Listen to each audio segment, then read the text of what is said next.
video ini, jangan lupa di-subscribe dulu ya. Nih, klik di sini. Assalamualaikum warahmatullahi wabarakatuh. Tema video kali ini adalah cara pemasangan infus. Pemasangan infus itu bertujuan untuk memberikan terapi cairan intravena. Tujuan terapi cairan intravena adalah mempertahankan atau mengganti cairan tubuh yang mengandung air, elektrolit, vitamin, protein, lemak, dan kalori yang tidak dapat dipertahankan secara adekuat melalui oral. Tujuan yang kedua adalah memperbaiki keseimbangan asam basa. Yang ketiga adalah memperbaiki volume komponen-komponen darah. Yang keempat adalah memberikan jalan masuk untuk obat-obatan ke dalam tubuh. Yang kelima adalah memonitor tekanan vena sentral. Yang keenam adalah memberikan nutrisi pada saat sistem pencernaan diistirahatkan. Alat-alat yang kita butuhkan untuk pemasangan infus antara lain, yang pertama adalah cairan infus sesuai dengan resep dokter.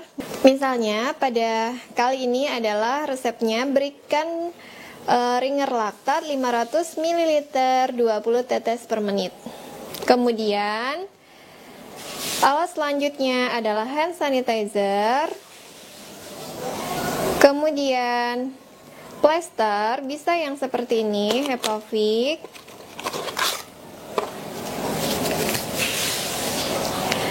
Kemudian atau bisa juga yang seperti ini. Bedanya kalau yang ini adalah transparan film dan ini anti air. Bisa pilih salah satu. Kemudian kapas alkohol, handscoon bersih, aboket, gunting plester, infus set sesuai usia, bisa dewasa, ada juga yang untuk anak, bayi. Kemudian perlak alas, jam tangan untuk menghitung tetesan infus secara manual. Ini aboket juga sesuai usia ya, dan sesuai kebutuhan karena ada berbagai jenis ukuran. Kemudian bengkok. Kemudian alat selanjutnya adalah tourniquet.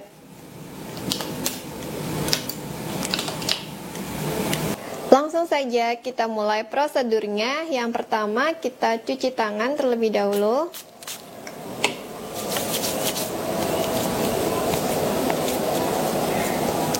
Kemudian kita pakai handscoon bersih.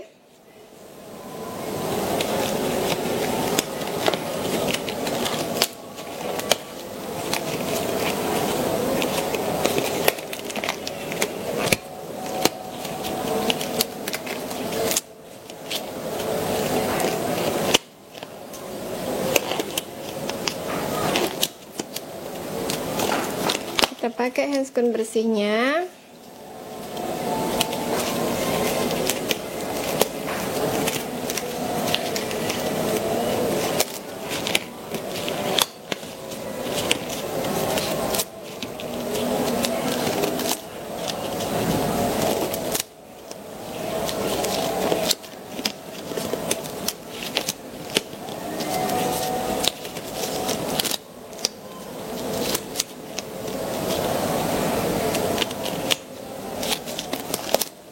Kemudian kita siapkan cairan infus beserta set infusnya. Kita buka segelnya.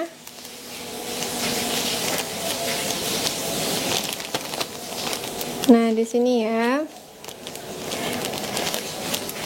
Nah, kalau kita baca nih di keterangannya, ini infus set ini keterangannya 20 tetes gitu. Bisa untuk 20 tetes ya. Kemudian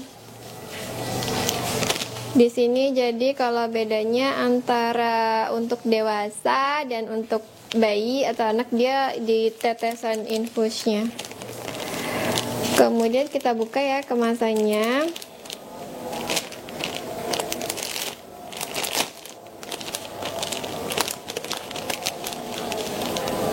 Nah, jadi pada saat kita buka pertama kali dari kemasan, ini ada jarum, kemudian pada bagian ujung-ujung dari selangnya ini itu ada penutupnya. Ada yang di bagian sini ditutupi dengan jarum dan penutupnya, dan di bagian satunya juga ada penutupnya.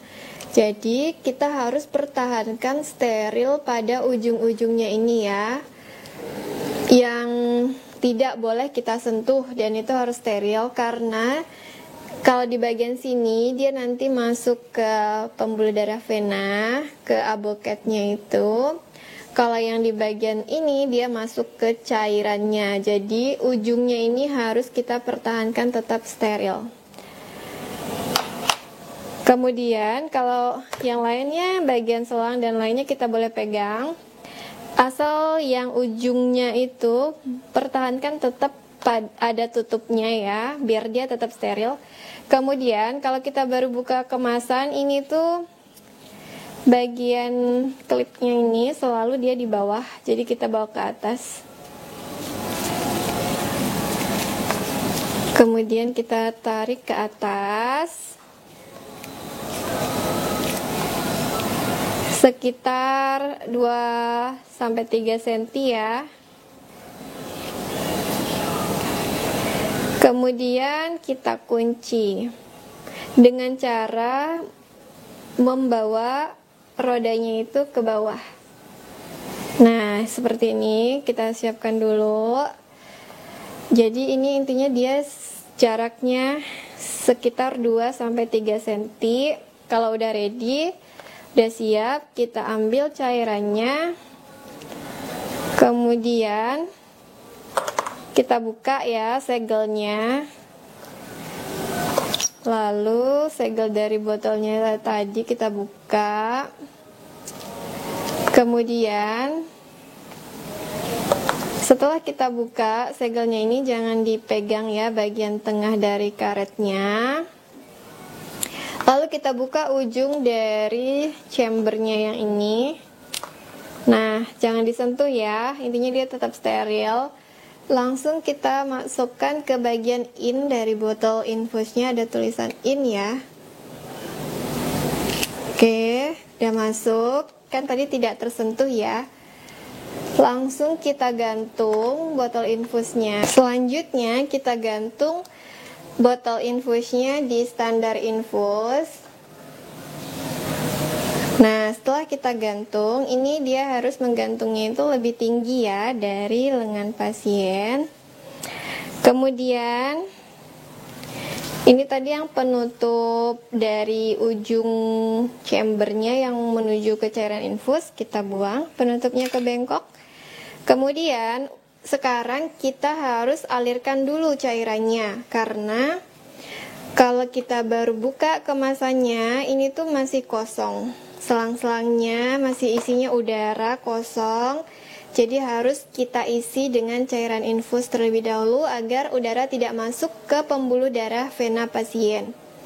Caranya ini kita pencet chambernya sampai terisi sepertiga ya. Jadi jangan penuh, sepertiga saja.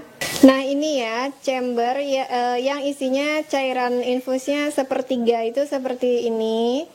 Kemudian kalau antara infus dewasa sama bayi itu bedanya dia di tetesan infusnya sini. Kalau yang ini makro, kalau yang bayi itu mikro. Nah kemudian kita harus meletakkan klemnya ini 2-3 cm di bawah chamber. Ini namanya chamber segini. Nah setelah kita isi sepertiganya cairan di chamber ini, lalu kita alirkan dan kita buka klemnya. Lalu ujung satunya ini kita buka penutupnya, tapi saat kita buka jangan disentuh ya, ini ujung steril yang satunya yang harus kita pertahankan steril. Kita pegang bagian sininya aja tanpa menyentuh, lalu kita buka klemnya, lalu kita alirkan sampai seluruh selangnya itu udah tidak ada udara. Oke, kita klem lagi, ininya di rodanya kita bawa ke bawah. Ada gelembung udara di seluruh selangnya atau seperti ini. Selangnya, terus kita bawa gitu sampai udaranya itu yang gelembung-gelembung naik ke atas sampai chamber dan akhirnya dia hilang seperti itu ya. Atau bisa kita alirkan lagi, intinya dibawa cairannya sampai ke bawah, udaranya sampai udah tidak ada udara. Ini infusetnya udah siap digunakan, tapi pertama-tama kita tutup lagi ya. Yang tadi tutupnya itu kita taruh dulu di nampan, lalu kita tutupkan lagi ke sini. Tutup lagi karena dia harus tetap steril. Bisa kita gantungkan di tiang infus ya, biar dia tidak terkontaminasi oleh mikroorganisme, bakteri, virus, jamur, parasit gitu ya. Jadi tetap steril. Dan pastikan semua selangnya sudah tidak ada udara atau gelembung udara. Kemudian pastikan ujungnya sudah ditutup seperti ini biar dia tetap steril ya.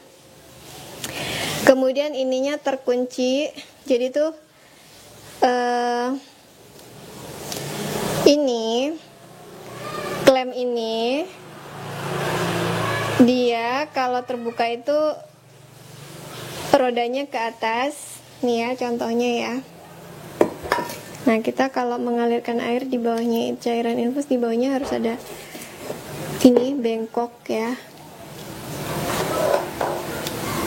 Nah, ini pada saat klemnya kita buka itu gini digulirkan ke atas. Tuh, dia akan netes ya dari situ tuh udah terisi tuh. Nah, itu pada saat tadi menghilangkan udara dan mengisi selangnya dengan cairan infus. Kemudian cara menguncinya, mengklemnya ke bawah, digulirkan ke bawah. Seperti itu ya caranya. Pastikan semuanya sudah terisi cairan baru siap kita gunakan, oke? Sekarang kita mulai memasang infus. Nah, adapun pembuluh darah vena yang bisa kita pilih untuk pemasangan infus itu syaratnya ya. Pertama, dia harus lurus atau tidak bercabang seperti ini nih. Dan di area sini ya, di area sini banyak pembuluh darah yang lurus dan tidak bercabang sini. Atau kalau sininya sudah digunakan untuk pemasangan infus, kadang kan pemasangan infus itu kalau pasiennya lama itu ada misalnya kerusakan terus kita pasang lagi, rusak pasang lagi gitu ya. Misalnya di sini udah semua, bisa kita cari di sebelah sini nih. Nah, di area sini. Di area sini ya. Jadi pilihannya di sini atau di sini, karena di sini banyak pembuluh darah vena yang lurus tidak bercabang begitu ya. Nah, sekarang kita tuh langkah selanjutnya kita tentukan dulu nih mau menginfus vena yang mana. Misalnya kita udah cari-cari ya, udah kita tentukan ini misalnya ya. Oke, udah ready.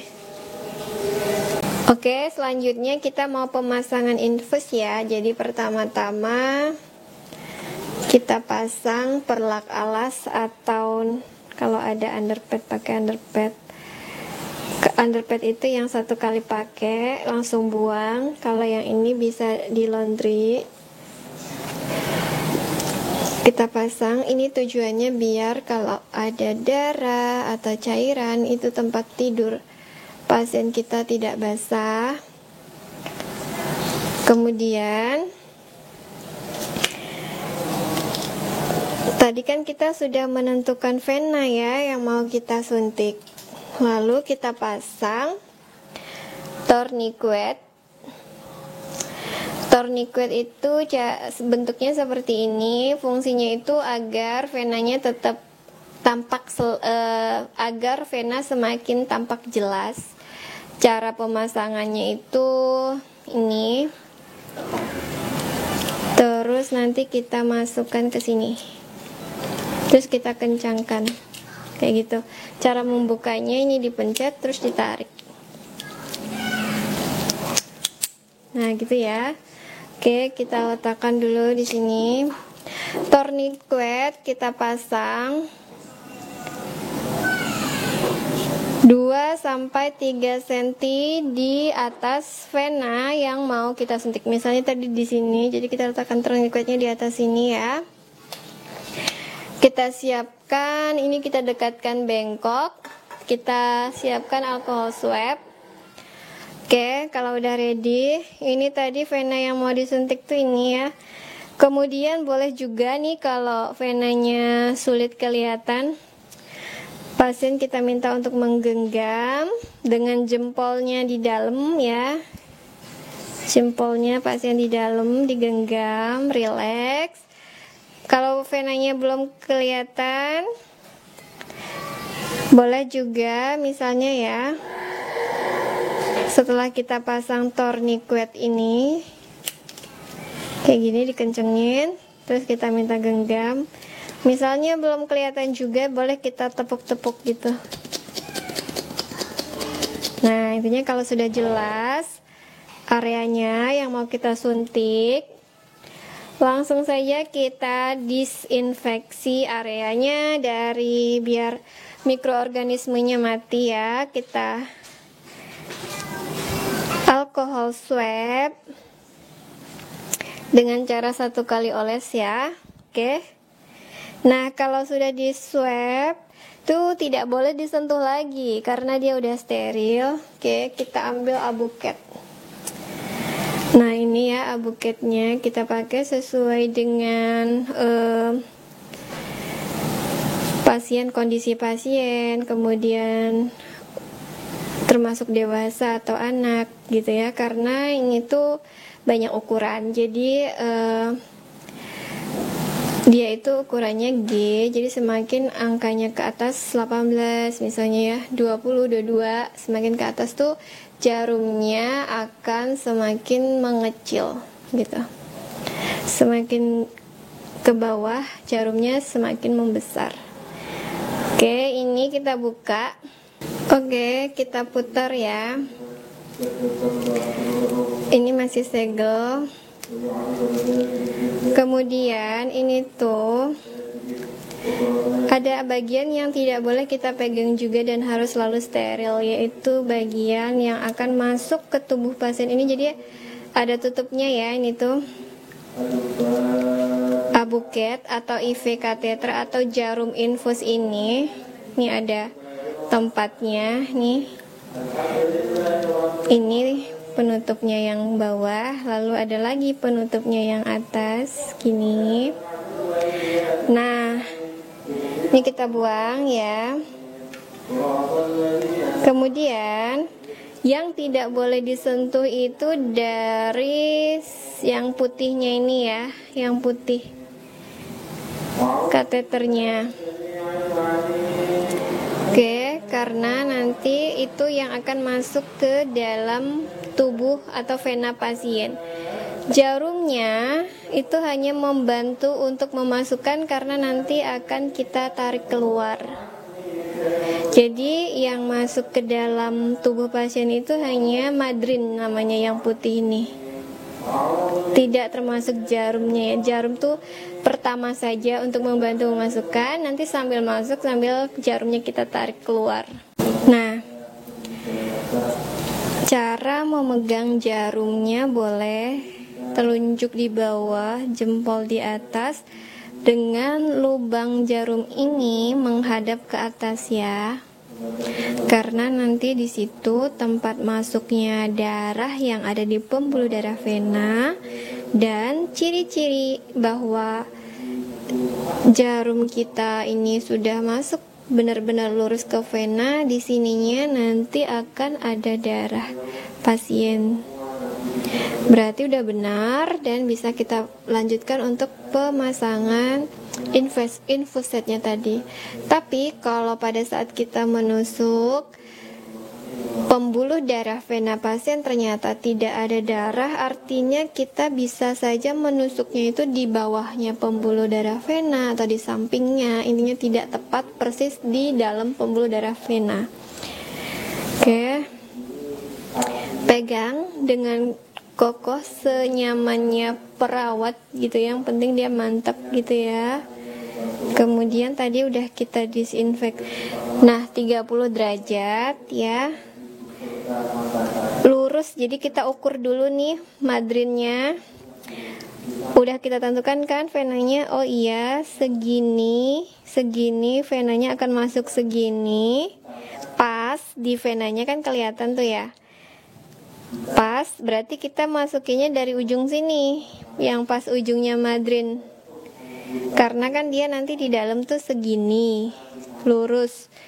Jadi kalau ada pembuluh darah yang pas kita ukur ternyata nggak cukup ya segini karena ada cabangnya, berarti tidak bisa kita pilih. Jadi intinya yang udah pas semadrin ini, oke, itu yang kita pilih gitu ya.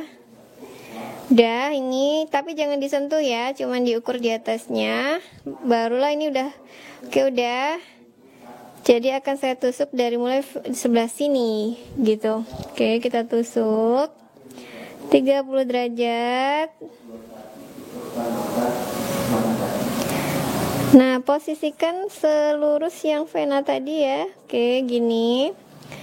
Nah, sambil masuk, ini sambil jarumnya ditarik pelan-pelan nih kalau udah masuk ke vena. Tandanya dia masuk, nanti akan muncul darah. Di sini akan ada darah.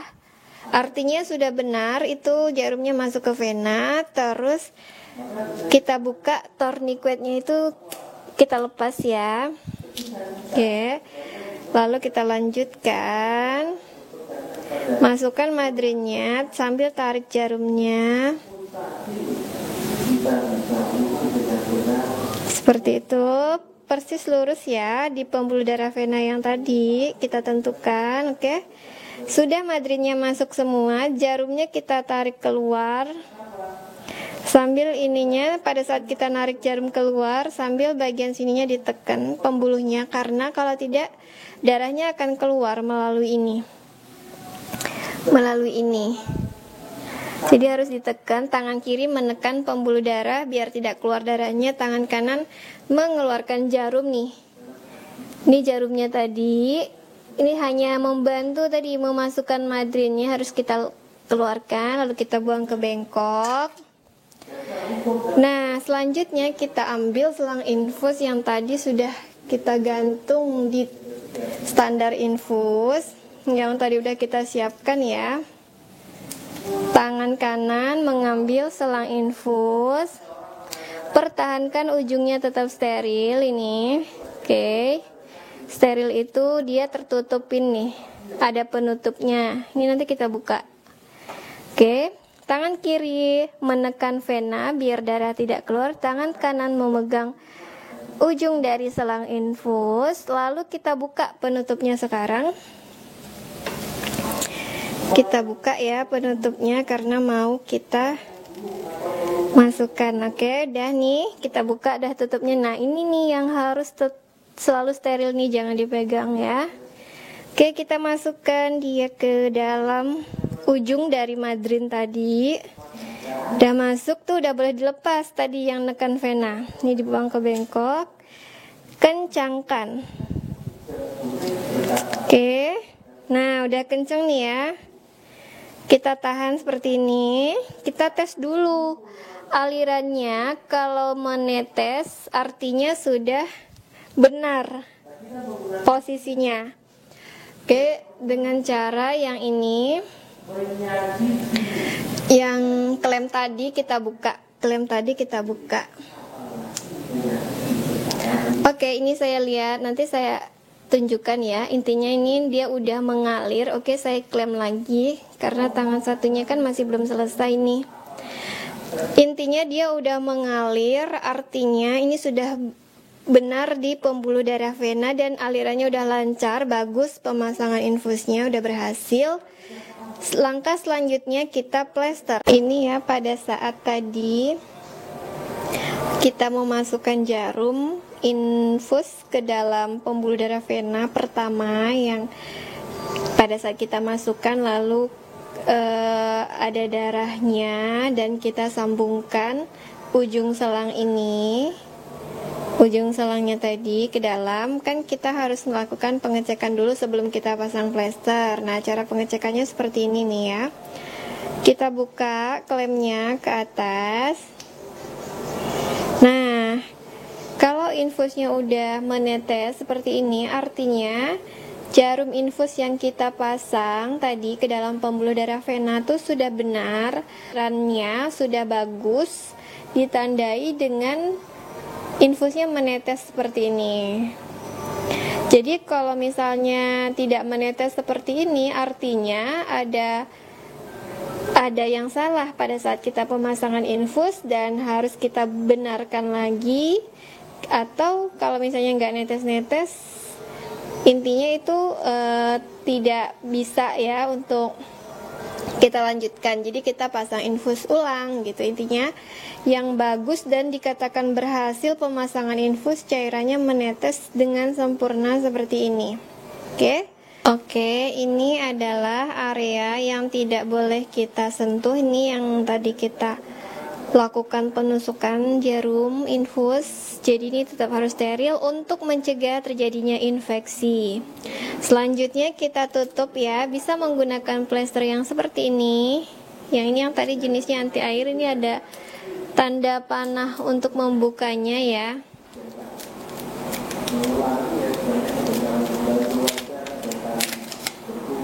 Seperti ini bentuknya, buang ke bengkok. Kemudian kita lepas nih ya, yang pertama gini.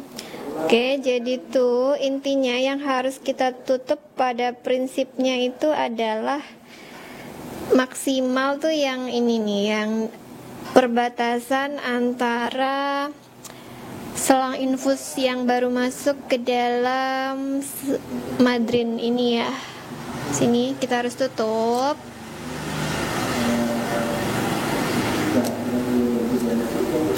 Seperti itu. Prinsipnya itu tertutupi. Kalau mau pakai plester yang ini bisa, yang penting tuh prinsipnya aja yang kita pegang ya. Jadi ini semua tertutupi, yang dari mulai penusukan, lokasi penusukan sampai perbatasan antara selang infus masuk ke dalam madrinnya. Nah, selanjutnya kalau plesternya yang seperti ini, kita buka ininya.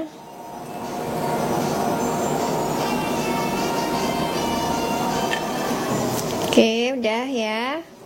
Kemudian kita rapikan selangnya. Bebas ya caranya, mau misalnya mau dimasukkan ke jari seperti ini, lalu diplester di sini, atau tidak dimasukin ke sela jari, langsung di sini plester sini. Yang penting prinsipnya itu rapi, dan pada saat pasiennya bergerak-gerak tidak mengganggu gitu. Ini selang-selangnya jadi rapi, dirapikan. Nih ya, kita tambahkan plester Hepavik ini, bisa kita gunting sesuai kebutuhan saja ya. Jadi bisa sekitar 2 sampai 3 kotak Bebas ya, intinya ini yang penting prinsipnya saja yang dipegang, yaitu merapikan selang infusnya tadi. Nah, kayak gini. Oke, bisa tadi seperti ini dipasang, satunya lagi di sini. Nah, gitu ya. Seperti ini. Oke. Nah, misal mau dipasang lagi satu di sini, itu juga bisa. Bebas ya. Yang penting dia rapi dan tidak mengganggu aktivitas saat pasiennya bergerak. Bisa ya kalau mau ditambahin satu plester lagi, pakai gunting plester ya. Gunting plester ciri-cirinya ujungnya seperti ini. Kita buang ke bengkok. Nah, ini ya.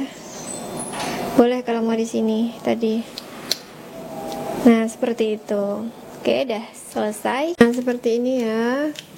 Ketika plesternya sudah terpasang, intinya menutupi semua area, dari mulai yang area tusukan sampai area persambungan selang, infus, dan madrinnya. Lalu kita rapikan dan boleh kita plester seperti ini. Kalau untuk tidak ada plester yang anti air seperti ini, bisa juga pakai Hepafik, intinya ditutupin tadi prinsipnya ya. Dan tidak harus yang seperti ini, memplesternya bebas, yang penting dia itu prinsipnya rapi selangnya dan tidak mengganggu saat pergerakan pasien.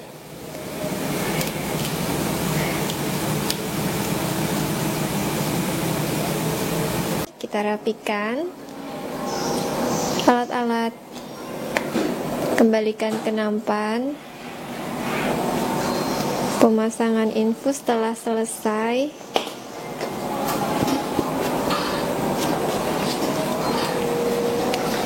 Kemudian selanjutnya kita hitung dulu tetes infus. Tadi kan resep dari dokter adalah 20 tetes per menit ya. Oke, kita hitung. Berikan cairan ringer laktat 500 ml 20 tetes per menit. Artinya, jadi ya, misalnya berikan 20 tetes per menit. Artinya dalam 1 menit, dari misalnya ya jarum panjangnya di angka 12 ini, sampai dia kembali lagi ke angka 12, itu cairan infusnya ini netesnya sebanyak 20. 20 itu hitungannya ini, tes 1, 2, 3, 4, 5. Nah gitu ya cara ngitungnya. Jadi kalau misalnya mau diperingkas dalam, berarti kan dalam 15 detik itu sudah harus menetes 5 tetes gitu. Oke, kita mulai. Setel dulu ininya. Kita kira-kira dulu ya. Nah, kita kira-kira dulu. Oke, kita mulai hitung. Mulai. 1, 2, 3, 4, 5, 6, 6 tetes, berarti kurang lambat sedikit. Mulai dari jarum panjangnya ke angka 1 aja. Mulai tuh 2, 3, 4, malah 4, berarti belum ya, kurang 1 tetes, jadi kurang cepet dikit. Kita setel lagi ininya.